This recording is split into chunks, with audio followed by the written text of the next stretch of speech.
The tabletop takeaway. Game mechanics on display. 3 designers share the stage. Pick a genre and we'll play. The tabletop takeaway. Welcome back to the Tabletop Takeaway. I'm Ananda Gunaratna. I'm Charlie McCarran. And I'm Trevor Muller-Hagel. And today we are going to talk about Alchemists, the third game in our worker placement series. So in Alchemists, you are an academic type, right? You're an alchemist at a magical university, and just like a real university, it is publish or perish. So as a magical alchemist, you are studying potion ingredients. Basically, there's 8 different ingredients, and you're trying to find out the hidden alchemical nature of each one as represented by 3 little bubbles with pluses or minuses in them. So there are 8 such collections of little bubbles, and you're trying to figure out which one corresponds to each ingredient. I won't go too in detail in how that works mechanically because it's kind of complicated, but basically each ingredient hides a secret, and you're trying to find that secret by doing a bunch of science. In the game, your ultimate objective is to publish theories about the nature of each of the 8 ingredients. And in order to do that, you have to gather the ingredients and then brew them into potions, which you can test. And there's generally 3 different ways to test the potions. You can either drink it yourself, which if it turns out to be a negative potion, like a potion of paralysis or a potion of weakness or maybe it's poison, or a potion of insanity, that's going to have some bad effects on you. So maybe you don't want to do that. So instead, you can feed it to a grad student who will drink the potion for you. But if it's a negative effect, then they will start charging for their potion drinking services in the future. Or you can also sell the potion to an adventurer who is looking to buy certain potions for their adventures, but if you do that and you sell them the wrong potion, there may be consequences. So you use this to gather information, and you use that information to make deductions about the nature of the ingredients. In that respect, this is a logical induction game. There are truths you're trying to figure out from evidence. And then once you think you know the truth, or you just really want to publish something because the game really pushes you to publish, you can go and publish a theory. And you put a seal on it, which represents how sure you are about your theory. And other players can come and debunk your theory if they think you're wrong. Or they can assume that you're right and try to use that in their own deductions, but obviously that's kind of risky. Now, the worker placement aspect of this game is that each round you are going to assign your workers to the different spaces on the board to take different actions, such as gather ingredients or test out potions on grad students, or publish theories, or buy artifacts, or transmute ingredients into gold. There's a bunch of different spaces. But unlike the previous 2 games that we've talked about, this game is structured more like, like Bus, which we've played before, where you have a phase where everyone assigns all their cubes, and then you go and resolve each action once the cubes are assigned, as opposed to just playing a worker on your turn in a sort of rolling worker assignment. So structurally, it's a little bit different in that way.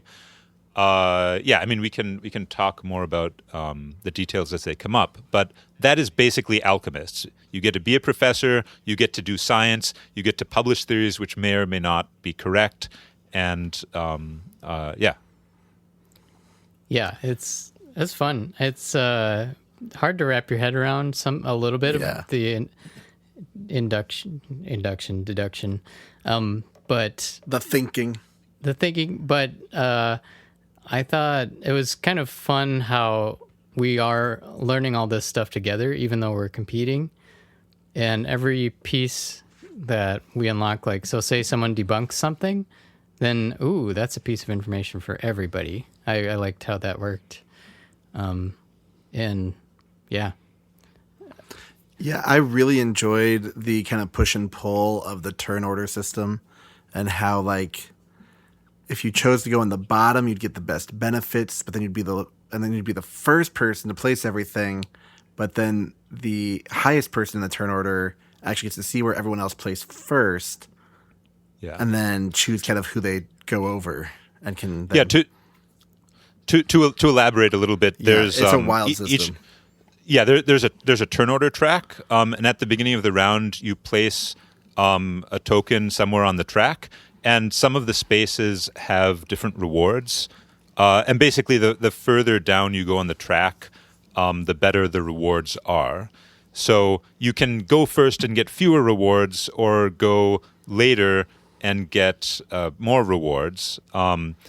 And when I say go later, I mean resolve your stuff later, because you actually have to assign your workers first. Workers don't block spaces in this game.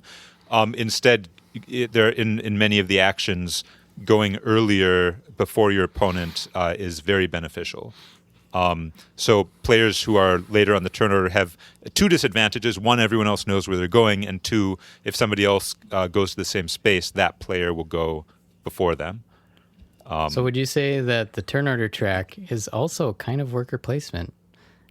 It feels like kind it of, because you're choosing which reward to get. Getting resources and things like that. Obviously, place Yeah. a worker, but it's not really a worker though. It's everyone has the same. I guess we all have the same number of workers every time too.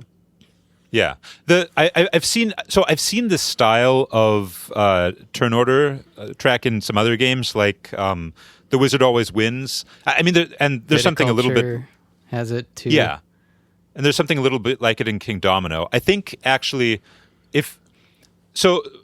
when it comes to turn order, I like this style, this framing of the turn order bid better than paying resources. Like, for example, in the Great Zimbabwe, turn order is hugely important there, and you bid resources to go first, which you are losing.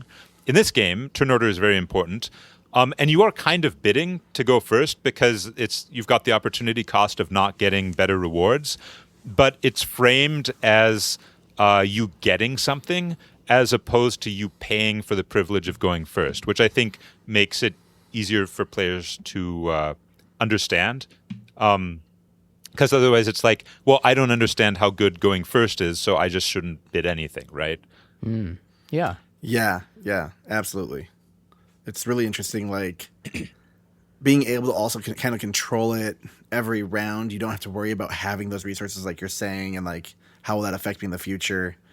It's more of an immediate, if I go first, that means I'll for sure really get what I want that round. If I'm really like, I really want to debunk this person's theory, or I really want to get this theory because everyone knows what it is now, so I want to make sure I go first. It really makes sense to have more control over that. Yeah, and to bring up viticulture again, that system of not only for the turn order selection, you get a thing, but also usually on most spaces on the board, the player who's there first gets a bonus. So it's not as much blocking the entire action space, but you get like an extra coin or something if you're there first.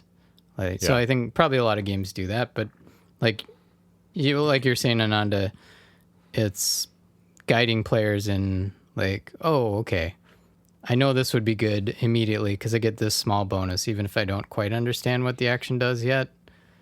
Maybe. Yeah.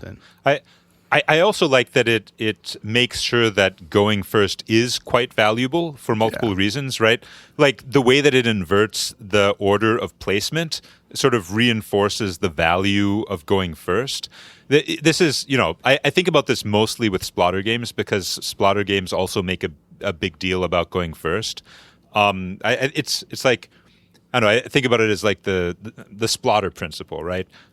If you're going to if turn order is important, rather than trying to compensate for turn order by like giving players a few extra, I don't know, and sort of trying to reduce the impact of turn order, you just turn it up, make turn order even more impactful, and then have players compete over it in the game. I think that's good because it removes the issue of going first being slightly better, but not better enough to to make people pay for it. So something that's maybe unique to this game as a worker placement game, like something that I think a lot of worker placement games do is that there's no phases or there's no rounds or anything. You're just playing until you need to take your workers back. But that might be off sync from other people, and there's like some interest in how that works. But I think it's cool for this one how there are the rounds. Like there's very specific round structure of like many different action. Even the actions you're taking are in a certain order, which for this game is important. Yeah. Versus like other worker placement games is very free form. Like I'll do this action now. I'll do this action now. But it's kind of like we've talked about before where it's like, ooh, I'll do this now and I hope it pays off. Because there's sometimes when it's like, oh, information has changed. I hope that I can publish the right thing later on in the round. Yeah. But you're committed. Yeah, it reminds me a little bit of Bus in the sense that, you place down your workers, but things may change before you resolve them and change what you want to do with them. I mean, I think Bus does even more of that, but this game definitely has a little bit of that. Yeah. Yeah. And speaking of Bus, we in the first episode of worker placement, I had said like, well, I don't know what's the first worker placement game. And we weren't really sure. There was one called Keydom in 1998 is possibly the one. Kalis 2005 that popularized it. But the Bus got a mention because 1999. So yeah. Check out that episode too, by the way. Yeah. Almost all the games we've talked about here, we've covered on the show at some point. So, okay. So here's a question. So we've talked a little bit about how this game has a different structure than the other two games that we played, where you have very well defined rounds and you set things up and then you execute, as opposed to just sort of a rolling assignment. What do you think are the advantages and disadvantages of like a planning phase as opposed to just act as you go? Well, like we were talking about with the turn order and all that, it allows you to have more creativity with how you go about those things. Also, being able to place all of your workers all at once is very interesting. I feel like you get a lot more interaction with your workers for the fewer of them, maybe. So yeah, I think more of them can do more things. And then you can actually really plan out the span of time as one chunk of actions, as opposed to just needling one thing at a time and hoping for the best. I think there's a lot of good stuff for using round structures. Yeah, I think for me, sometimes I think about it in terms of on a player's turn action points too, because there's like part of me that likes having the elegance of, oh, you do one thing on your turn, then it's the next player, then next player. And there's a lot of tension there. But the problem is sometimes you have this plan and you do one thing, and then by the time it goes all the way around, you're like, wait, what was my plan again? And it's kind of unsatisfying sometimes if you can't do at least two actions because you can't like chain a couple things together. So this one, at least, you can like, it feels more powerful than if we were going one by one, and you'd maybe have to reassess every time. So it might actually take longer to do.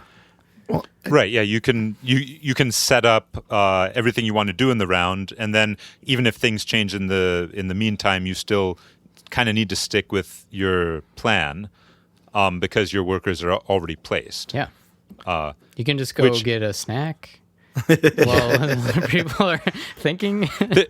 So in this game, there was a lot of AP. Because there's a lot of deduction in addition to action selection.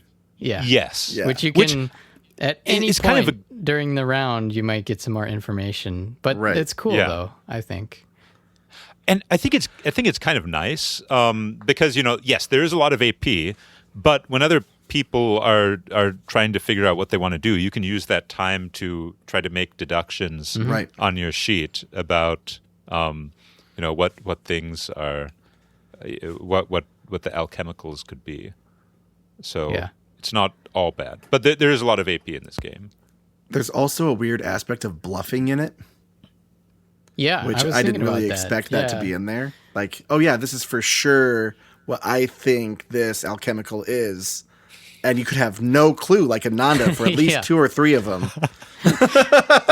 I did. Yeah, my first 2 theories that I published, I had basically no clue. I'd eliminated some possibilities, but like I did not know most of the symbols on them. But I published them anyway. I hedged, and then I went and debunked my own theory later, and I published replacements, and it worked pretty well. That was great. Yeah, you know what, Trevor? I'm gonna make that my takeaway because I think it's cool. Like this game could have been just a very straightforward figure out like test 2 things, use that pyramid of like discovery and figure out like very dry.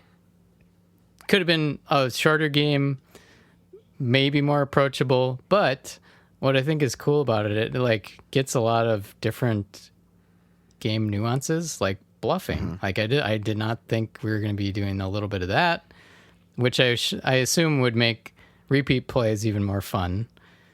Once we all understand and we can see like what's going on. And then it has like these other worker placement risky bets you can make on things, and yeah, it's got a lot. I absolutely agree. And I think that's one thing that really sets it apart from most other logical induction games, which is because the game pushes you really hard to publish early. Because like if you publish early, you get grants. If you publish early, you get points passively every round for having published the most stuff. Yep.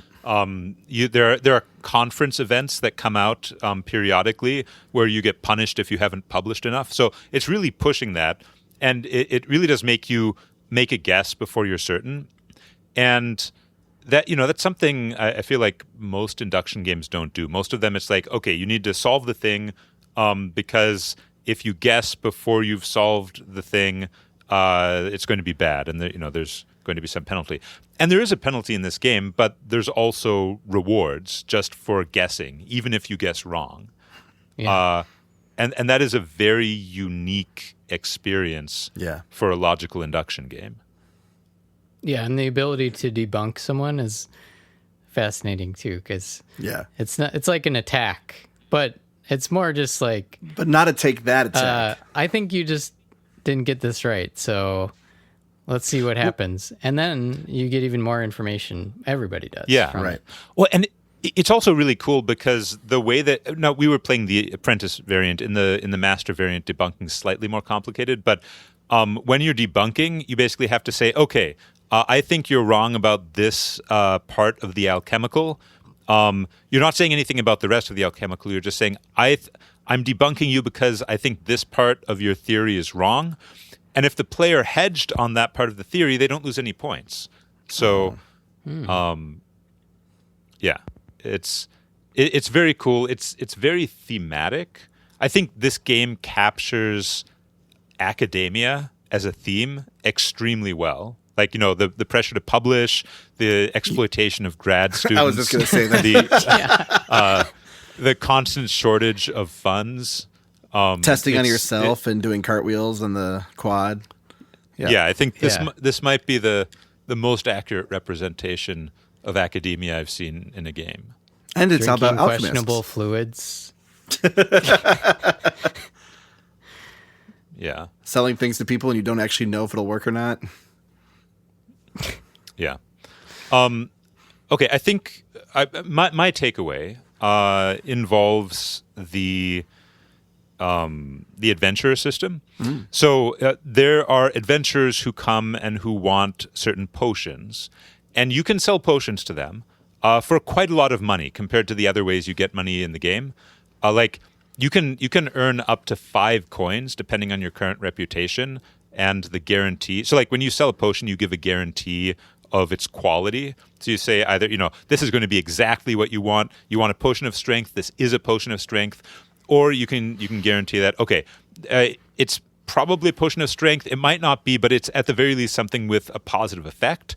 Or you can guarantee, okay, well, it's at least not going to be the opposite of what you want. At worst, it'll just be useless soup. Or you can just guarantee, okay, this is just going to be a potion. This is just liquid in a vial. Take it at your own risk. Which all get different prices. But the really cool thing about it is a mechanic for learning information, which, logical induction games, there's always some way to learn information. But it's one where you also get something else, right? You're getting money depending on if you at least met your your guarantee.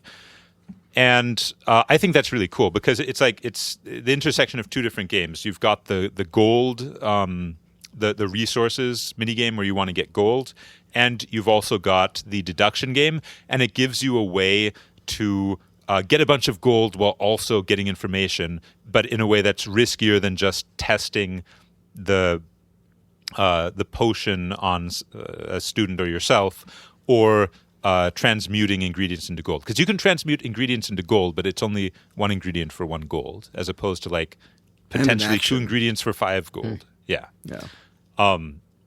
So I think my takeaway is in induction games, assuming you have some other sub game, it's really fun to have a high risk, high reward action that ties 2 sub games together, the induction game and some other sub game. That is very exciting for the players because it feels efficient. Yeah, I remember reading a Richard Garfield book about risk reward, and he said every game should have a choice between, do I want to be risky or not? Maybe every decision you make could have a little bit of that. Do I want to? And for different types of players, enjoy that, but also just different times. In this game, well, I'm not quite sure. I'll play it safe on this aspect. Yeah. Yeah. I guess.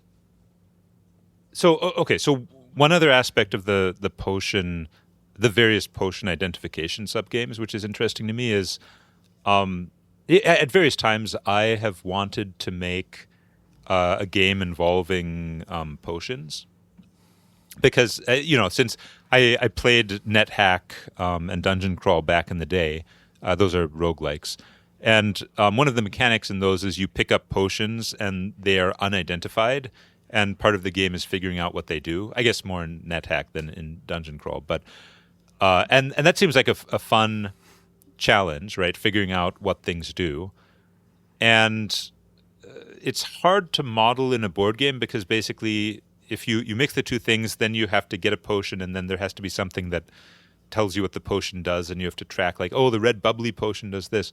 But in Alchemists, it kind of solves this issue by combining the potion creation or acquisition, I guess, and the identification in some context, right?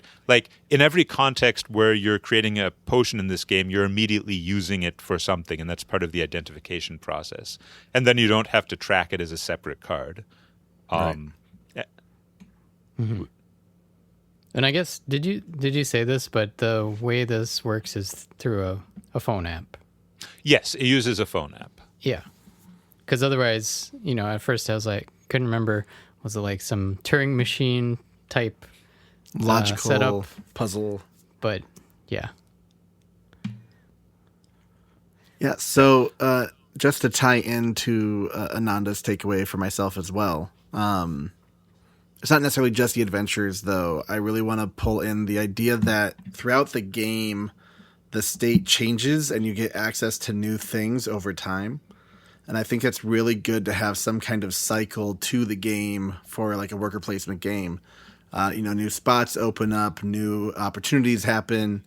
We had multiple different things where the rules just shifted just a little bit. It's okay, at the end of this round, it's going to be that, you want to make sure you have as many things out on the board or you will lose points. You'll lose reputation.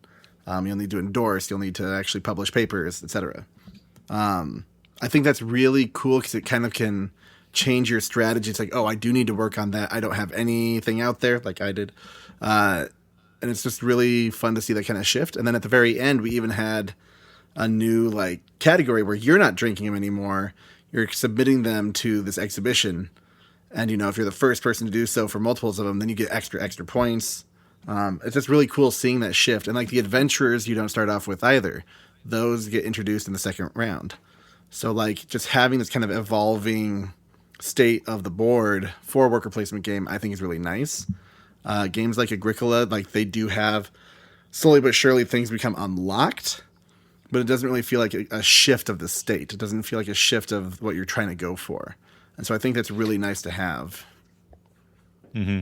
And I think that is also an advantage of the format, the format that has having rounds and having a planning phase and then the execution phase, because it's quite easy to make changes to what's on the board in between rounds. Exactly. Yeah. Though I do really like the round list system too. I think that flows really nicely. But I do think this is a good benefit of the round system. Yeah.